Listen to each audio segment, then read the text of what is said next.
Hello, everyone, and welcome to this week's Red Zone.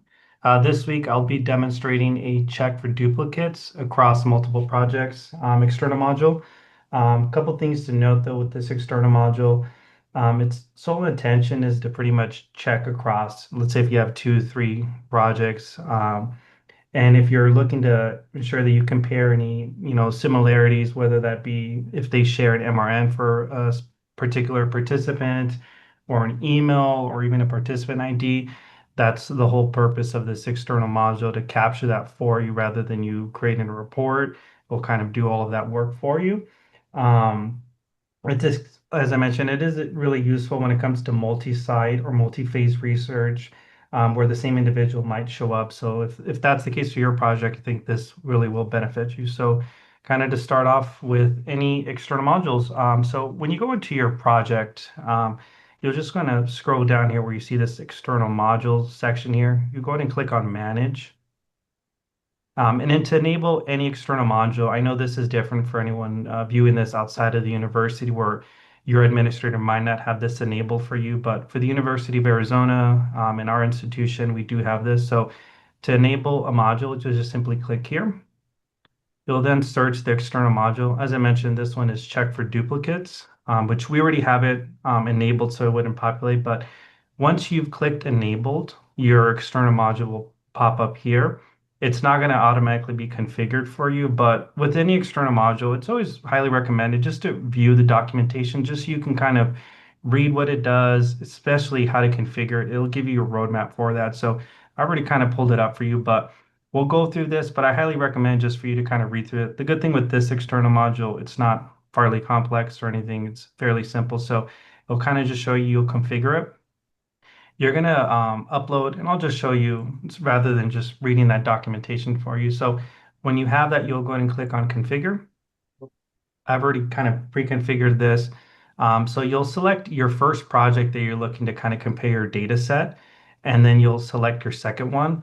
As I mentioned, if you do have, three, four, you do have this plus sign here where you can add a different project from your drop down. It's going to automatically pull that up, or you can just remove it if you've accidentally selected one. One of the biggest notes, though, that it does state in this documentation here when you do select those fields to match, you want to ensure that they have the same characters, whether that's your date format or anything like that. If anything is off, it's not going to select it for you. So that goes for capitalization. You want it to essentially be identical that field. So prime example would be your first name. So in your code book, if you have it first underscore name, you want to make sure your second project or your third project shares that. If it just says first, it's not going to extract that and capture it as a duplicate field. That can go for, as I mentioned, MRM or email. So that's something for you to kind of just keep in mind. So we've pre-selected our fields.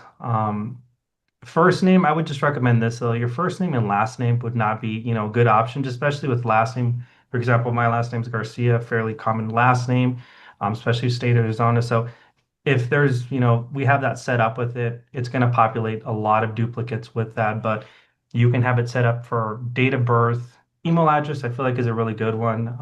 Although there could be a household that is utilizing that, and we'll kind of show later on how you can kind of clean that up. So we've selected these options here. Another neat thing about this external module, you have the capability to display an alert on any duplicates.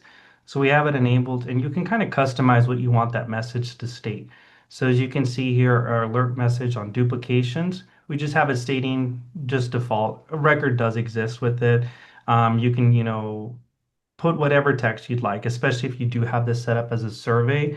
This does work with surveys. However, since we do have this enabled here for your alerts for duplicates, when they're filling this out, you'll see in a little bit, your participant will be displayed with that alert message, and it can kind of deter them from finishing the survey as they might think it's an error or possibly that they're not eligible to kind of complete that. So you do have that capability to turn that on, turn it off. The good thing though with any of these alerts, you're always going to be able to see any duplicates in a report. Another thing to mention with this, it does not work with any repeating instruments or repeating events. It's just not going to give you that clean data that you're looking for when we check our project. for duplicates. So next up, I'd like to kind of show you now that we had this pre-configured, as I mentioned, we do have two projects that we're looking at. So we're pretty much just comparing any data that comes into this compared to a chat GPT demo. So those participants already in the system, this is, a satellite site for this other sub-study that we have going on. So we want to make sure that we capture any reoccurring participants in this site. So we'll go ahead and just create a new record so you can kind of see how this works. And then we do have it set up on our first instrument, the demographics. So one of the participants we already have set up here is for our record 12. So as we can kind of see, you want it to, like as I mentioned, to have the same field name. So we're going to pull this up and we're going to be popped up with that first message. This would be the same message that they would see if this was a survey for your participant. But again, this isn't enabled at the moment as a survey, more of a data entry. So they're going to see that this does record does exist. It lets you know the project that it exists in. And as we kind of keep going through this, we'll pop up with another error message letting you know, hey, this record does exist. As I mentioned earlier in the demo, one of the good ones also to kind of have as a check for duplicates could be email address. However, there could be a household that might be sharing an email address. So if that were to be the event, my recommendation for kind of a workaround for that would be if you do check, your duplicates, and I'll show you in a bit, how you would check that up. Let's say if you do pull up your, kind of go through it now, I guess, but if you look at our external modules, we'll check our duplicates in all of our projects here. You're going to be pulled up with this kind of clean information. It's nice because it gives you the field name, the first, last name, the date of birth. And I think one of the good things about this, it lets you know exactly, hey, what record is that from? So as we mentioned, if you're sharing an email address, so let's say this was, Sally Garcia, but we can see it's the same email address. You can go into that record you just created just to verify it's not Sally Garcia. As we can see, let's just say this was Brad Garcia, and we can verify, okay, they are sharing that. That's when you can go in and use your comment log and just for auditing purposes yourself if you'd like, but you could mention, I did verify the duplicate and this is a different user, however, they're sharing that. So that's kind of a nice little workaround, just a little extra tip if you were to utilizing this. I'd kind of like to just go back to that report so you can kind of see it. So as I mentioned, one of the big things I think about this external module is the fact that it'll generate that for you. You don't have to create any reports or anything, but it'll let you know exactly, what fields did it catch that were duplicated, what record. If we had, multiple projects as well, if we had, three, four, it would notify you exactly where that project is coming from, what record it shows. You do also have the capability to print this itself if you'd like to, or convert it save it as a PDF onto your desktop. I feel like the benefits of this, it does flag potential issues, so you can kind of just look at them accordingly. This will be beneficial, I feel like, especially in a large study with school systems or any multi-phase workflows where the same participant might accidentally be entered.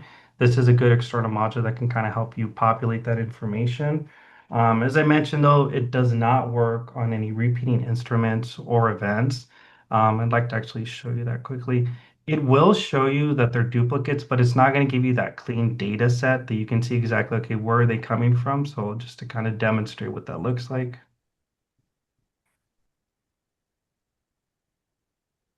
And we'll go down to it takes a little second there. Now we'll go back to this so you can kind of see what that looks like. As you can see, the rest of those records that we had prior, we have our first one here. It's not properly configured, but it will just let you know that, yeah, there is a duplicate record 3, but it's going to lose that connection with the other one. As you recall, the other one was called the Chat GPT. So I would not recommend this external module if you are using repeating events or repeating instruments. And, we'll just disable this. You can kind of just see that again, what it looks like nice and clean once you remove that. As I mentioned, it does work with surveys, but your participants will be notified if they are. That's if you do have it enabled. If not, you can just disable the alert and then, have your coordinator, your project manager, they'll just go into this and just verify that information.